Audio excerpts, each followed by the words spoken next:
प्रदेश विधानसभा का चुनाव चल रहा, 7वें चरण में गाजीपुर का चुनाव होना है। हमारे बीच गोपाल जी हैं और अध्यक्ष जी हैं, भानु जी। आज ये इनसे बात होगी किन मुद्दों को लेकर जनता के बीच जा रहे हैं, और जो जखनिया का क्षेत्र कहा जाता है सबसे पिछड़ा क्षेत्र माना जाता है जखनिया का, तो आपकी क्या तैयारी है? अगर बेदीराम जी अगर यहाँ चुन के सदन में जाते हैं तो सबसे बड़ी समस्या जखनिया की क्या है, इससे बात होगी। स्वागत है सर। स्वागत है। धन्यवाद।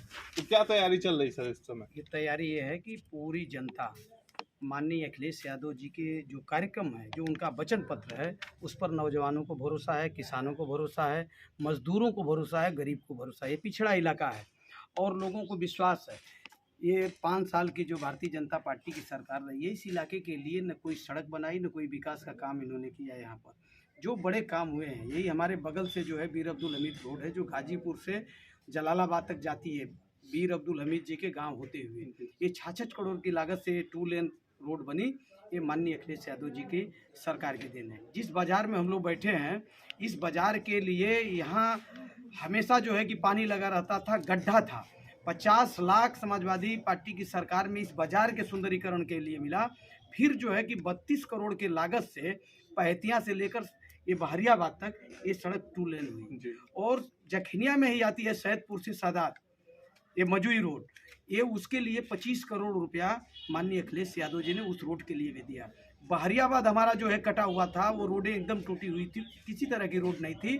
उस पर जो है कि 20 करोड़ के ही करीब लागत से सैदपुर से जो भीमा पार होते हुए रोड आई है, उस यहाँ तक बहरियाबाद तक आई।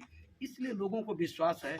ये धामोपुर में बीर अब्दुल हमीद जी के पार्क के पास ये सामुदायिक स्वास्थ्य केंद्र, वहाँ के लोग वहाँ पर हैंडपंप मांग रहे थे इंडिया मार्क का, लेकिन उद्घाटन तो अभी जल्द हुआ है इसका। ये सब उस सरकार में जब माननीय लोक निर्माण मंत्री माननीय शिवपाल यादव जी थे, माननीय अखिलेश यादव जी के साथ, वो आए थे वहाँ पर कार्यक्रम में, और उस कार्यक्रम में हम लोग थे। मांग पत्र में पढ़ा था, और वो मांग पत्र पर जो भी घोषणाएं थी वो 1 साल में उसका जो है हो गया, पूरी वो कंप्लीट हो गई। ये सरकार 5 साल चालू नहीं कर पाई, उसका उद्घाटन नहीं कर पाई। वहाँ पर सब स्टेशन बन गया, लोग ट्रांसफार्मर मांग रहे थे, हैंडपंप जगह वहाँ ट्यूबवेल लग गया, लेकिन ये सरकार उसे चालू नहीं कर पाई। सारी योजनाएं समाजवादी पार्टी, इसलिए इस इलाके बन के वो तैयार था, उद्घाटन क्यों नहीं हो पाया? ये भारतीय जनता पार्टी विकास के नाम पर और गांव के विकास के नाम पर विशेष करके, पता नहीं इसे क्यों डर लगता है। इसे ये पता नहीं चलता है कि गरीब का सरसों का तेल जो है कि 200 रुपया लीटर बिक रहा है बाजार में, जो 60 रुपया लीटर था। इसे पता ही नहीं है कि छात्र अपने घरों पर बैठे रह गए, छोटे छोटे दुकानदार जो किसी तरह से अपना भरण पोषण करते हैं, वो 2,500 हजार रुपया ये इंग्लिश मीडियम के स्कूलों में फीस जमा करते रह गए कोरोना काल में। उनकी ये दर्द ये समझ नहीं पाए, महंगाई को ये समझ नहीं पाए। जो लोग मिस्त्रियाना करते थे, लेबराना करते थे, मजदूरी करते थे, ठेला खुमचा लगाते थे, वो सब के सब कोरोना पीरियड में बैठ गए। उनके लिए किसी तरह का इंतजाम नहीं। इन्होंने 5 किलो राशन दिया, 2 रुपया में गेहूँ मिलता था, 3 रुपया में चावल मिलता था, उसको ये कह दिए कि हम फ्री कर दिए। 5 किलो का जोड़कर दाम देख लीजिए कितना होता है, 15 रुपया से अधिक कभी नहीं होगा। 15 रुपया छोड़े, सरसों के तेल में इन्होंने 100-150 रुपया मुनाफा कर लिया। मतलब इनकी सरकार में महंगाई बढ़ी ये है। महंगाई बढ़ी, और इस इलाके में जो विकास हुआ, सड़कों का जाल, किसी भी क्षेत्र में विकास के लिए सड़कें बहुत जरूरी है, और इस इलाके में सड़क नहीं थी। माननीय अखिलेश यादव जी की सरकार में कम से कम ये सड़कें बनी, और जितने ये 2 नदियां हैं, बेसो और मंगई, इस पर कम से कम 1 दर्जन से ऊपर छलका पुल, जिनकी कीमत 4 करोड़, 2 करोड़, 3 करोड़, यही यीशुपुर से लेकर इधर देखेंगे अड़ीला से पैतिया तक 4-5 जो है कि छलका पुल बन गए, ये नहीं थे। जब इतने विकास कार्य हुए तो 17 में क्या आप लोग की कमियां रह गई? ये जो भारतीय जनता पार्टी की सरकार आई, जो इनके लोग थे वो गुमराह किए। केंद्र में हमारी सरकार है, प्रदेश में बनवा दो, हम आपको रोजगार दे देंगे। 2 करोड़ का लोगों को लोभ था कि प्रदेश में रहेगी तो यहाँ भर्ती हो जाएगी, नौकरियां मिल जाएंगी। रोजगार इन्होंने खत्म कर दिया। जो 68,000 और 69,000 की भर्ती की, उसमें बर्बाद कर दिया। लड़कों का तमाम बैकवर्ड क्लास के लड़के, उनके हिस्से लूटे गए, शेड्यूल कास्ट के लड़कों के हिस्से लूटे गए। दूसरी कुछ निकाले नहीं, अगड़े भी जितना लाभ मिलना चाहिए वो भी जो उनका परसेंटेज, आप नौकरी निकालते तो उसी परसेंटेज से सब लोग पा जाते, लेकिन ऐसा इन्होंने कुछ नहीं किया। ये डरे हुए हैं। लोग सोच रहे थे कि ये आएंगे तो ये कहते थे कि सबका साथ सबका विकास। विकास किसी का नहीं हुआ। विकास इन्होंने व्यक्तिगत अपना किया, अपना कार्यालय बनवा लिया हर जिले में, 5 स्टार होटल जैसे, और इनके अपने लोगों को मजबूत किया। इनके उद्योगपति अभी 23,000 करोड़ रुपया लेकर भग गए बाहर। इधर चुनाव चल रहा है, इन्होंने लूटपाट मचाया। अब जनता इनको जान गई है कि हर जात धर्म मजहब के और गांव के लोग, छात्र नौजवान से लेकर मैं जो पहले बताया हूँ, सब लोग पीड़ित हैं। माननीय अखिलेश यादव पर लोग विश्वास कर रहे थे। उनके एजेंडा में नहीं था 102, उनके एजेंडा में 108 नहीं था, उनके एजेंडा में मेट्रो नहीं था, उनके एजेंडा में इंटरनेशनल स्टेडियम नहीं था, उनके एजेंडा में सुपर स्पेशलिटी यूनिवर्सिटी मेडिकल की नहीं थी जो गाजियाबाद नोएडा में बनी। उनके एजेंडे में ये सब चीज़ें नहीं थी, उन्होंने घोषणा नहीं किया था। उन्होंने लैपटॉप की घोषणा नहीं की थी, 18 लाख लैपटॉप दिया। इन्होंने घोषणा किया था कि हम सभी छात्रों को लैपटॉप देने का काम किया। ये लैपटॉप तो नहीं दिए, टैबलेट लाते लाते 5 बरस के बाद दिए, तब तक चुनाव आचार संहिता लग गया। ये खरीदे कि नहीं खरीदे यही जानते हैं, छात्र नहीं पाए। लोगों का विश्वास इनसे टूटा है। माननीय अखिलेश यादव जी पर विश्वास इसलिए बढ़ा है कि जिन्होंने बिना वादा का हमें सब कुछ दे दिया, उत्तर प्रदेश को विकास की गति दे दी, ये आगरा एक्सप्रेस वे दे दिया, पूर्वांचल एक्सप्रेस वे की नींव डाल दी है, जमीन जो है कि लेकर इसका पूरा कार्यक्रम जो है शुरू कर दिए।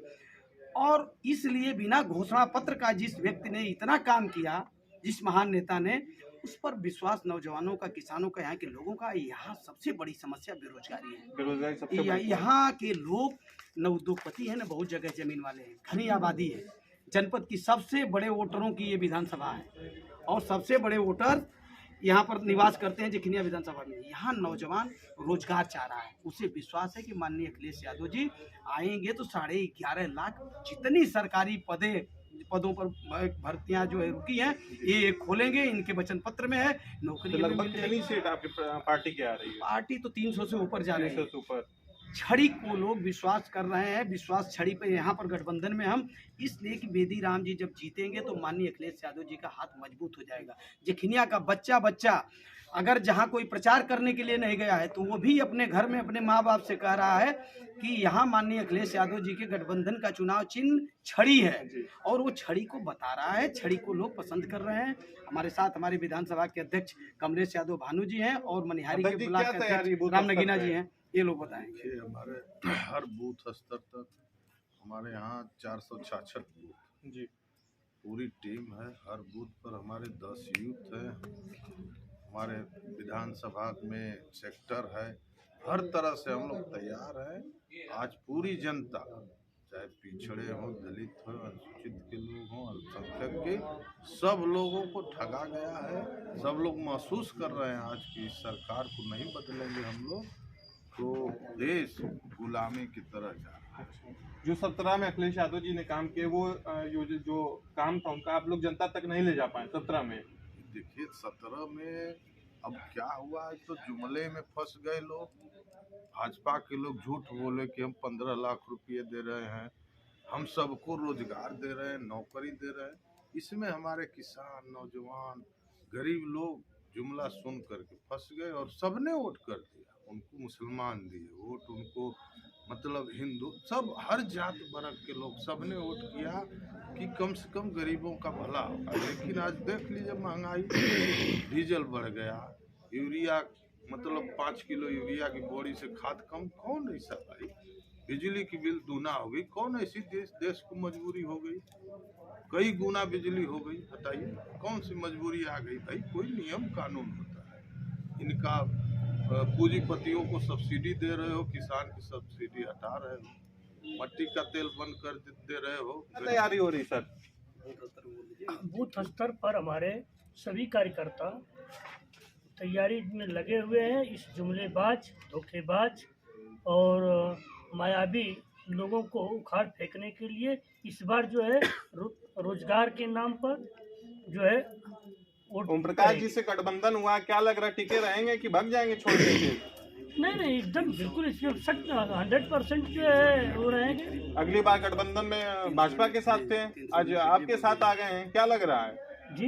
अगली बार भाजपा के साथ उन्होंने गठबंधन किया था, आज आपके पार्टी से गठबंधन किया है क्या? भाजपा के साथ उन्होंने किया था। भाजपा के लोगों ने या इनको विश्वास दिलाया था कि हम पिछड़ों के हक की लड़ाई, हक और हिस्सेदारी जो है हम देंगे।